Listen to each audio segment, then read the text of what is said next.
Estás escuchando One. One. En todos sus sentidos.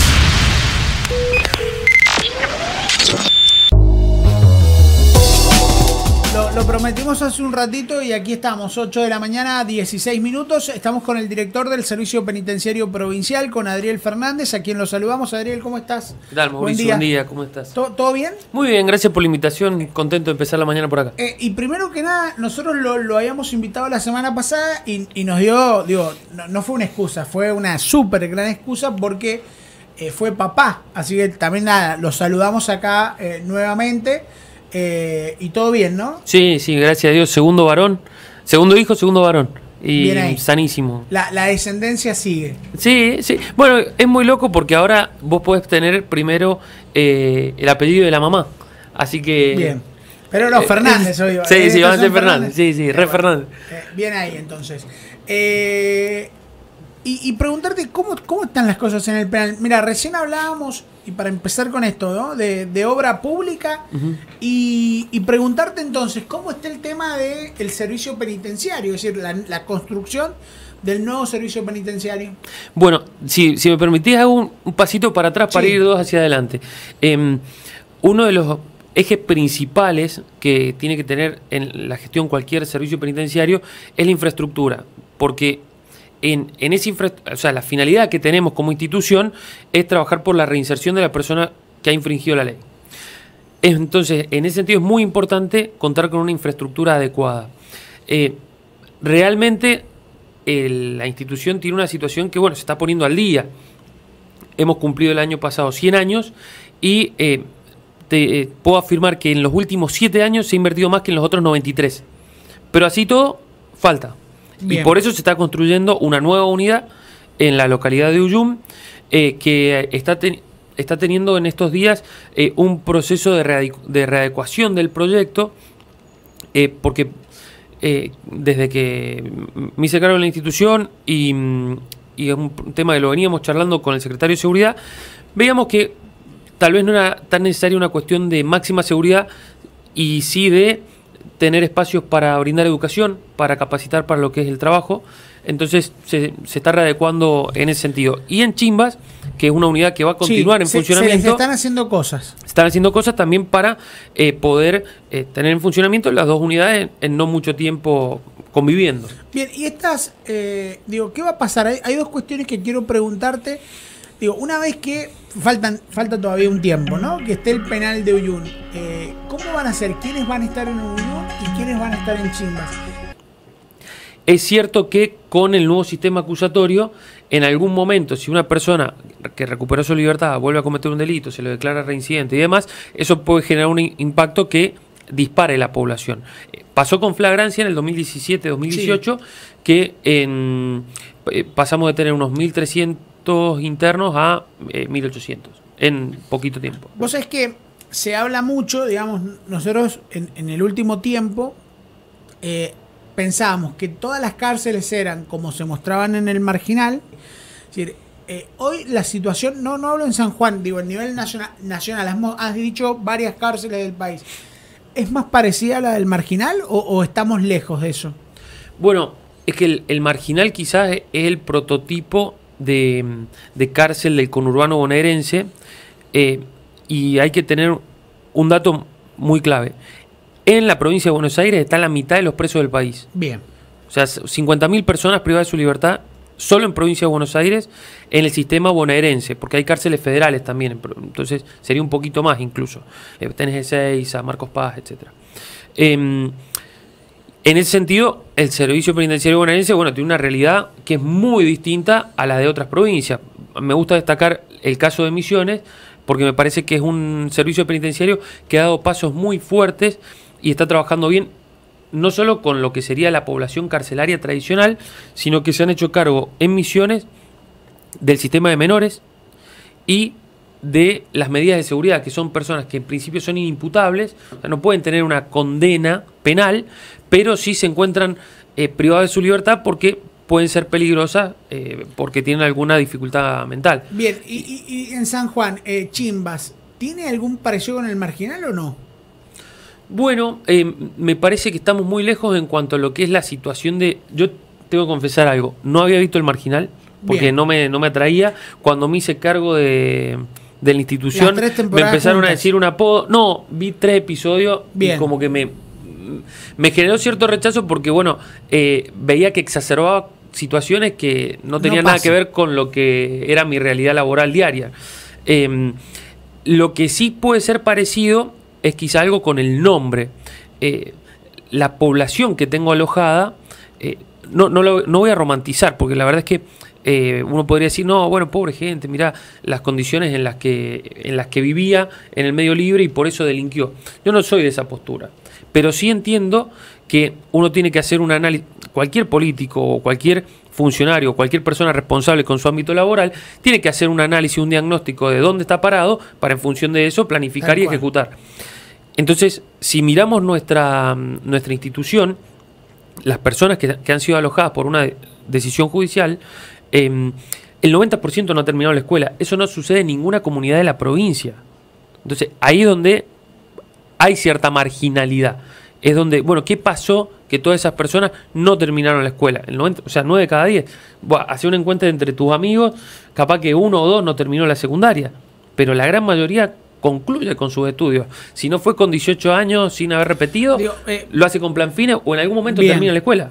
Volvemos a lo que se dice siempre, es decir, todos los problemas son problemas de educación. Bueno, es un modo de verlo y no solo educación formal, sino también educación no formal o capacitación para el trabajo, que también es una grave falencia de la persona cuando ingresa. Entonces, el foco principal en la gestión que me toca conducir es hacer un énfasis en esta cuestión para darle a una persona, es una herramienta que vos decías, bueno, que cuando salgan sean buenos muchachos.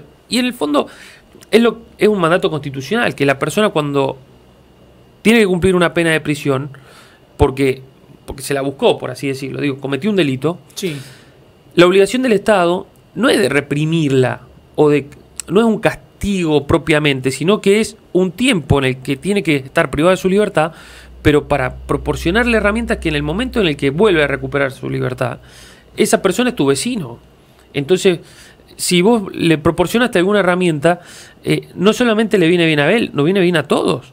Porque eso, digo, que no vuelva a cometer un delito. Quizás hoy entró por un hurto, porque arrebató un celular. Y si no hiciste bien tu trabajo en el sistema penitenciario, esa persona después entra por robo con arma. Y estás ahí de cometer un homicidio. Entonces, digo, si 9 de cada 10 presos no terminaron la secundaria, es decir, desde que estás, ¿ha crecido el nivel de gente que ha empezado a estudiar dentro de la cárcel? En parte, digo, al menos estamos ahora haciendo un relevamiento serio de en qué situación, en qué año se quedaron, porque toda esa información no la teníamos y estamos con un trabajo fuerte con el Ministerio de Educación, porque las clases, yo no tengo docentes. La escuela es una escuela que depende del Ministerio de Educación. Estamos en un trabajo muy fuerte con el Ministerio de Educación para poder sumar vacantes. Hoy, bueno, a mí lo que me pasó es una situación bastante particular. 2021, el 18 de enero, justo un día antes de mi cumpleaños, tenemos un terremoto en la provincia. Sí. Uno de los edificios más importantes del servicio penitenciario sufrió un daño estructural importantísimo. Se estaba por inaugurar una escuela modular. ¿Y qué pasó? Hubo que echarle mano para que el personal tenga un espacio que no ni siquiera era el adecuado, pero al menos que no esté con un banco en la vereda, digamos, ¿no? Cuando asumí, pudimos poner en funcionamiento otros espacios y la escuela se reabrió, que había estado, lamentablemente, 2021 casi sin funcionar. Entonces, bueno, en ese sentido es como que sí se recuperaron espacios que estaban previstos para la educación. Estamos creciendo ahora para que incluso funcionen más turnos, como pasa en la gran mayoría de las escuelas, que funciona a la mañana, a la siesta y a la tarde. Bueno, vamos a intentar tener ese esquema y el Ministerio de Educación ha generado un espacio para repensar la educación en contexto de encierro, porque, bueno, era una escuela, la primaria era una escuela de educación especial y eso, digamos, está previsto para cuando existe una persona que tiene una discapacidad. Heredamos una escuela de educación especial, pero no necesitamos eso. Hay que pensar una educación en contexto de encierro, donde quizá una persona llega en octubre, Sí. Y las clases tienen que empezar en octubre para esa persona. Y tal vez recupera su libertad en abril. Entonces, bueno, ¿qué pasa cuando esa persona sale? ¿A dónde sigue sus estudios? ¿Quién lo va a recibir en abril cuando ya empezó el ciclo lectivo? Queda expulsada del sistema. Y esas situaciones de marginalidad son las que, bueno... vuelven a lo mismo, ¿no? Es decir, van a volver a robar o estar en ese ambiente que los llevó a estar ahí. Es muy probable que si vos no trabajás con eso, luego vuelva. Ahora también estamos haciendo un estudio estadístico. El año pasado, 800 personas recuperaron su libertad. Que no queremos que vuelvan, pero pueden volver. Entonces, toda esa información... ¿Volvió alguno en estos meses? Estamos trabajando en un sistema informático para poder detectarlo rápidamente. Y poder analizar, bueno, qué pasó que esa persona volvió a cometer un delito. Entonces, es muy complejo porque son muchas personas para poder hacerles un seguimiento, pero estamos avanzando en ese sentido para contar con información que nos permita tomar decisiones. Bien, yo te hablé del marginal porque en las últimas semanas ha sido noticia las cárceles de El Salvador. Sí. Digo, desde tu punto de vista, ¿está bien? ¿Está mal? Porque para la gente, es decir, yo veía los comentarios y El Salvador son unos genios, digamos, es decir, estaban todos a favor. Pero desde el punto de vista incluso hasta legal, ¿eso está bien, está mal? ¿Qué puedes decir en relación a lo que hemos visto en todos los medios de comunicación en las últimas semanas? Mira, que necesitaría como 1 hora y media, no sé si tenemos tiempo. Pero voy a tratar de ser sintético con esto y que el que me escuche pueda sacar sus propias conclusiones. El Estado no es quien ejerce venganza privada. El Estado imparte justicia y el Estado tiene ciertas responsabilidades desde el punto de vista constitucional, convencional, o sea, existen tratados internacionales que rigen ciertas acciones que debe impulsar el Estado y también en un ámbito legal. Una persona cumple una pena de prisión por haber infringido la ley, por haber causado un daño. Sí. En el momento en el que el Estado se pone a causar un daño a otro, está poniéndose a la altura lugar, ¿no? del que está recibiendo esa sanción. ¿Me explico? Entonces, habría que estudiar más en profundidad porque lo único que así fue como que trascendió de todo esto que ha estado impulsando ese presidente es una cárcel de máxima seguridad, que bueno, que habría que ver cómo era la situación de seguridad de El Salvador. Entiendo que no tiene nada que ver con la provincia de San Juan. Existen allá organizaciones criminales que son mucho más peligrosas que las que vemos en Rosario. Y entonces y lo que vemos en Rosario es una situación que gracias a Dios no tiene nada que ver con la provincia de San Juan. Entonces, desde ese punto de vista, bueno, habría que ver por qué existe esa prisión de máxima seguridad para alojar 40.000 personas, que se transforma en un depósito de personas, no en un trabajo de reinserción. Pero también puede ser interesante analizar lo que trascendió de personas privadas de su libertad realizando tareas comunitarias. También. En favor de la sociedad. Bien, es verdad. Y eso es bastante razonable. Que por algún motivo el Congreso de la Nación hace algunos años eliminó esa posibilidad. Y si uno se pone a analizar los debates legislativos, se les pasó. Y eliminaron el artículo 35 de la Ley de Ejecución Penal que permitía que algunas personas que habían recibido condenas leves, de poco tiempo, puedan realizar tareas comunitarias. Por ejemplo, hoy sería imposible entonces que internos del servicio penitenciario salgan, por ejemplo, a calle Benavides a cortar o arreglar las veredas. No es imposible, de hecho lo estamos haciendo. ¿Qué es lo que hacemos nosotros?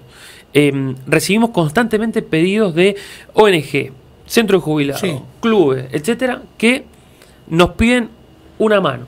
Y una mano es a veces un merendero que pide facturas que hacemos en la panadería, o un club de futsal que necesita hacer una tribuna, o un centro de jubilados que quiere refaccionar un Zoom para que sus abuelitos hagan zumba.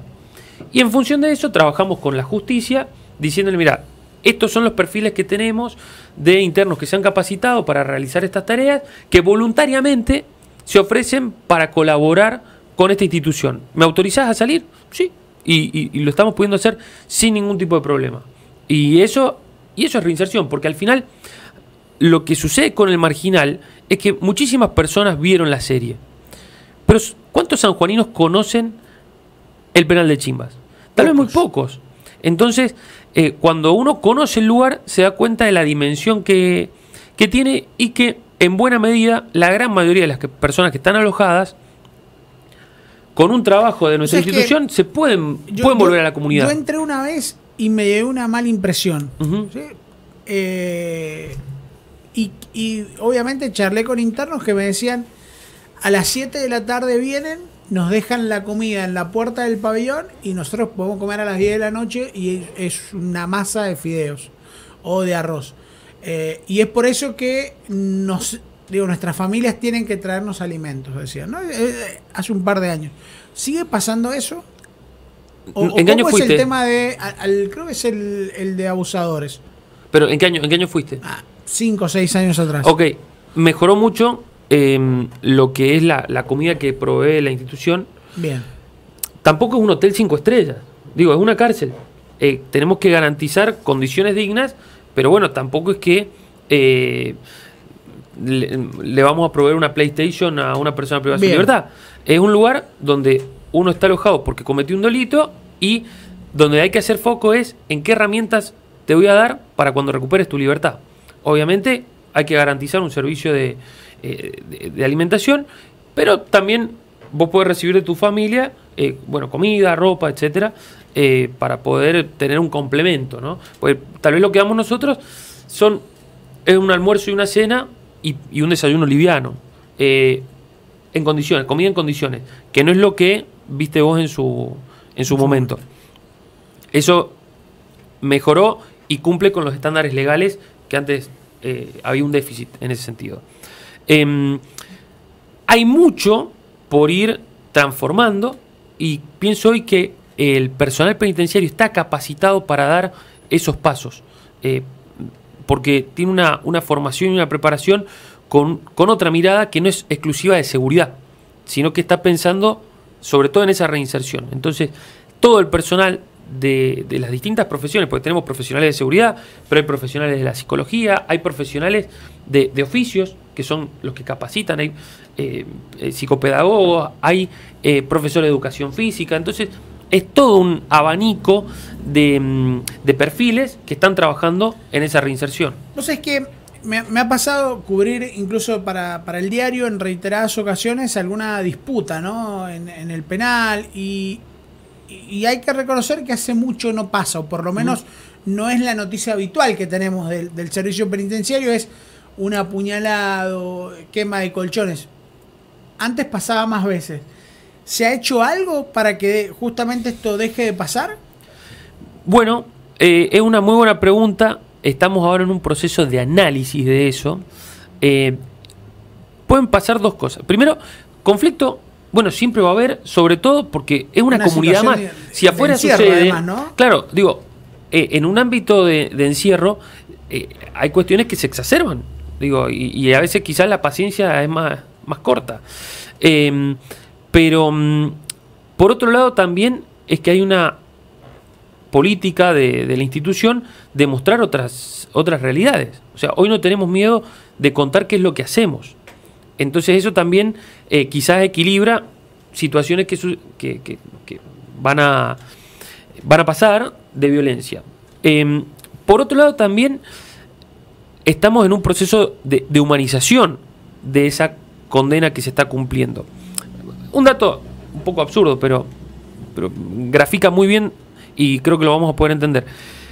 Hasta hace un tiempo, un familiar no podía llevarle una Coca-Cola a una persona privada de su libertad. Es verdad. Y vos decís, pero qué estupidez. ¿Pero por qué? La explicación es absurda. Porque era oscura. Claro, porque era oscura y podía ocultar otro tipo de sustancias o elementos peligrosos. Digo, en la institución tenemos escáner y después también siempre se puede abrir algo que se está ingresando, se revisa y pasa. Entonces también la persona que está privada de su libertad hoy en el servicio penitenciario, bueno, no tiene necesariamente una vida tan tan dura que quizás, bueno, la sociedad puede estar reclamando que hagamos eso o no. Mi experiencia es que tal vez al principio, cuando uno no conoce, le parece fantástico esto de Bukele, pero después cuando uno se sienta tranquilo y explica sin apasionamientos de qué se trata el trabajo que realizamos, dice, bueno, la verdad es que por ahí es mejor que estén aprovechando el tiempo en favor de la comunidad y no castigándolos con violencia.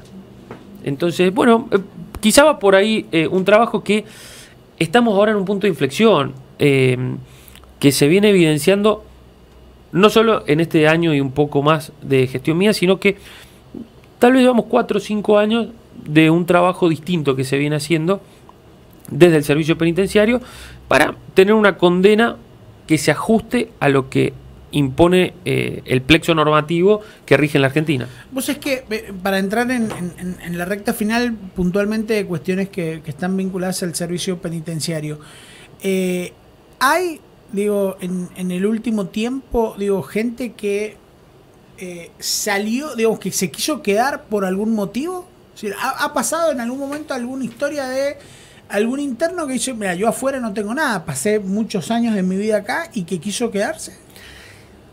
Existen esas circunstancias, son muy contadas con los dedos de la mano, de personas que tal vez por el tipo de delito que cometieron los desheredaron, digamos, la familia le dejó de hablar. Entonces salen. Nos ha pasado el año pasado, por ejemplo, con una persona muy mayor, que se fue con el cumplimiento de la condena, nunca pidió una salida anticipada, pues no tenía dónde ir. Y con problemas de salud, bueno, si no me equivoco, lo recibieron en el hogar de ancianos, una persona muy mayor. Pero en general me llevo la experiencia que me transmiten algunos chicos jóvenes que caen detenidos por primera vez al servicio penitenciario, que te dicen, yo acá no quiero volver más. Y te lo cuentan tal vez luego de la entrega de unos certificados de un curso que hicimos, no sé, de reparación de PC.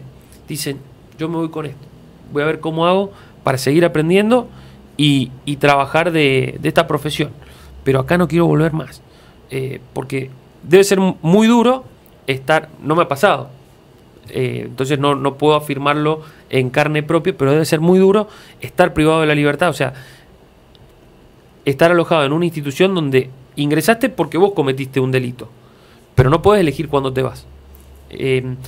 Quizás con la pandemia muchos hemos vivido algo similar, que era que no podíamos salir de nuestra casa, pero bueno, no se compara o no es tan cercano. Las leyes en Argentina deberían cambiar, tienen que cambiar, porque, y esto lo hemos charlado nosotros incluso fuera de micrófono, hace algunas semanas compartíamos un café y vos me decías, hablábamos de que salió en todos los medios además, un joven que robó semitas y que termina en el penal. Es decir, yo después me fui y dije, bueno, ¿cuántas semitas debe haber robado y qué caro nos sale mantenerlo en el penal? Si uno lo ve de la parte netamente económica, ¿no? Es decir, era más barato para San Juan ir y decirle al almacenero, mire, tome, le pagamos las semitas de todo el mes, que mantener a alguien preso. ¿Qué tiene que cambiar? Algo que está sucediendo, que es que cada vez somos más personas, no solo desde el Estado, sino desde los medios de comunicación que tienen esa óptica que vos estás planteando, desde la sociedad civil. Hay muchísimas personas que vienen a colaborar al servicio penitenciario para que esa persona, cuando recupera su libertad, no vuelva nunca más. Puede haber algunos matices que hay que realizar en la legislación para que la pena de prisión efectiva sea para situaciones graves, muy graves, y otras situaciones no tan complejas tengan otro abordaje, que incluso con una orden de prisión, bueno, la condena se ejecute de una manera diferente, porque si no lo que termina sucediendo es que a una persona que ingresó por robar semitas, la próxima vez entra por robo agravado por utilización de arma de fuego, y la próxima vez entra por homicidio. Se fue perfeccionando en el mundo delictivo dentro de un servicio penitenciario.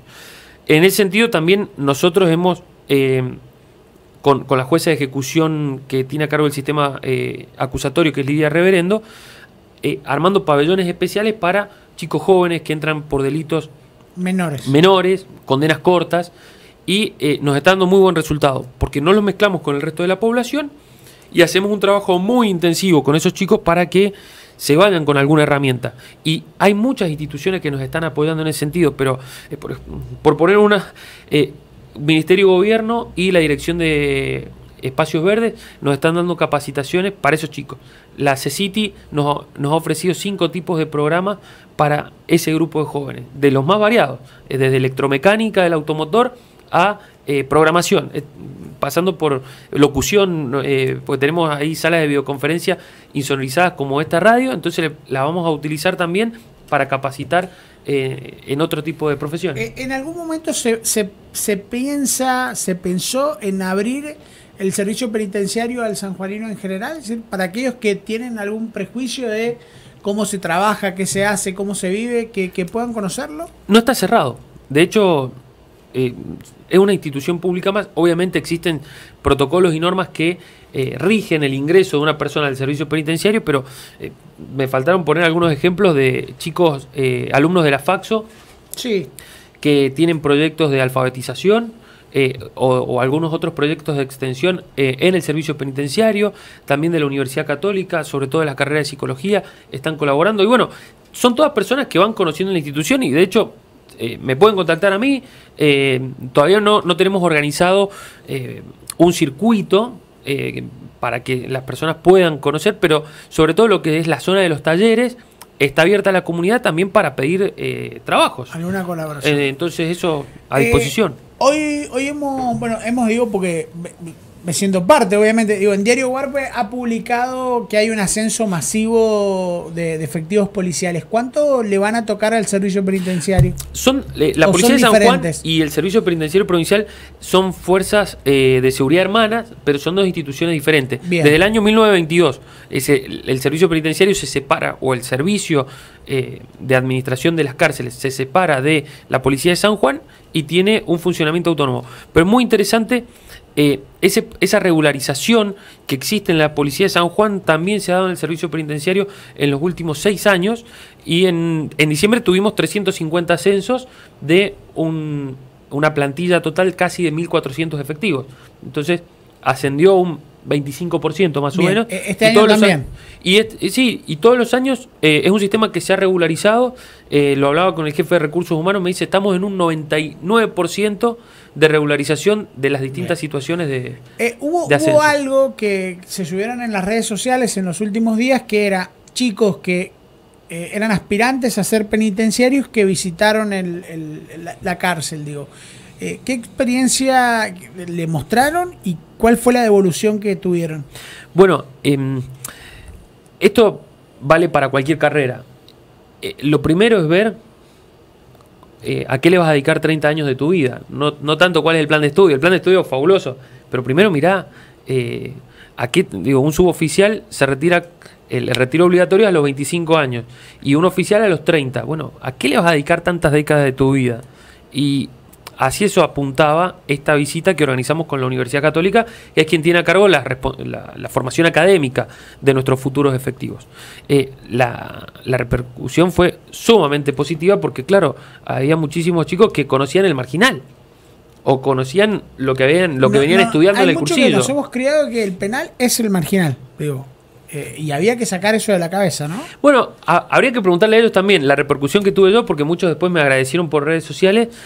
Fue sumamente positivo y vamos a ver, estamos por tener los resultados del examen teórico, pero yo estoy convencido de que fue un incentivo también para ponerse las pilas, para estudiar un poquito más y dar un muy buen examen. Lo que sí fue muy, muy bueno este año fue el proceso de selección que tuvimos.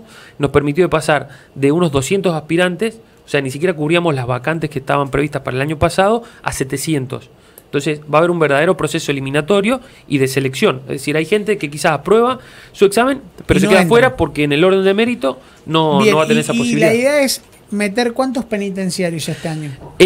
Todavía no está el número perfectamente cerrado, pero seguramente van a ser 200 suboficiales y 50 oficiales, teniendo en cuenta de que tenemos una cárcel o una nueva unidad en construcción que va a requerir dotarla de personal. Formando gente, ¿no? Exactamente. Bien, lo último que no tiene que ver con lo estrictamente del servicio penitenciario, tiene que ver, digo, conformás el equipo de Munizaga también en el departamento de Rawson, es decir, ¿cómo están trabajando en este aspecto? Bueno, este sería como mi 7º año trabajando con Carlos. Él viene sumando horas de vuelo desde mucho antes, ¿no? En lo que es el municipio, y quizás en esta oportunidad, en esta elección, lo que valoro es que hemos tenido una fuerte experiencia de gestión a cargo de la seguridad pública de la provincia, y me parece que se encuentra en el momento de mayor madurez para poder asumir este nuevo compromiso. Esto sería en lo técnico o en lo profesional.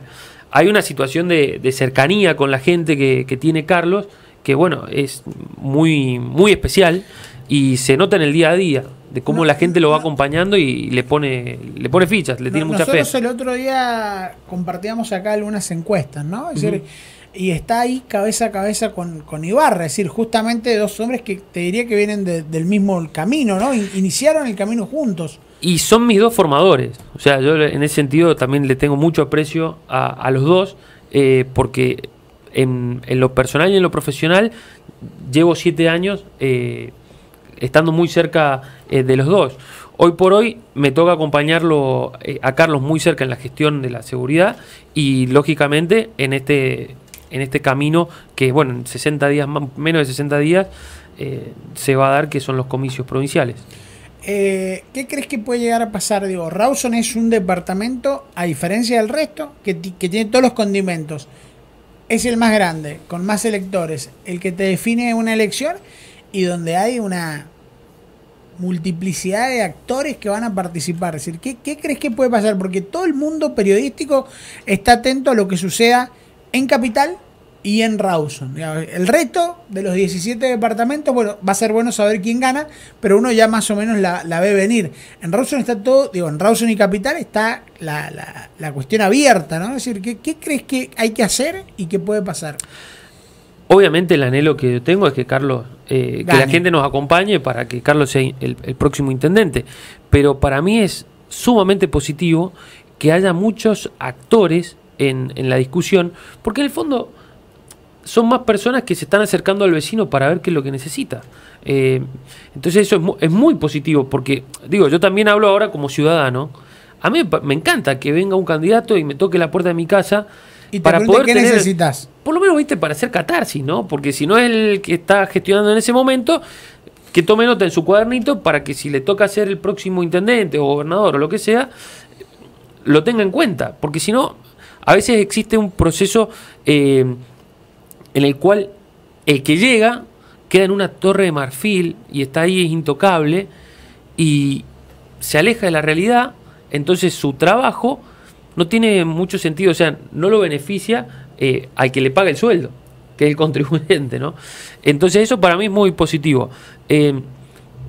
Pienso yo que el que tenga mayor capacidad de escuchar cuáles son las necesidades y proponer una solución razonable va a ser el que sea acompañado por el voto de la gente. Bien, Adriel, te agradecemos por este ratito, muchas gracias. Muchas gracias a ustedes, la verdad es que me encantó poder compartir, y cuando quieran volvemos. Ahí está, el director del Servicio Penitenciario Provincial. Nosotros nos extendimos un ratito porque valía la pena charlar. En los controles estuvo Ariel Luna y Javi Díaz. En la producción general de la radio, María Belén Correa. Perdón, yo iba a decir Fran Tello, no, es los chicos del social media que también nos acompañan y nos ponen vía Twitch, redes sociales y demás. Mi nombre es Mauricio Laciar y nosotros nos vamos a reencontrar mañana, minutitos después de las 7, para nuevamente estar aquí en la mañana de la radio. Muchas gracias. The future is now. One radio. The future is now. One radio.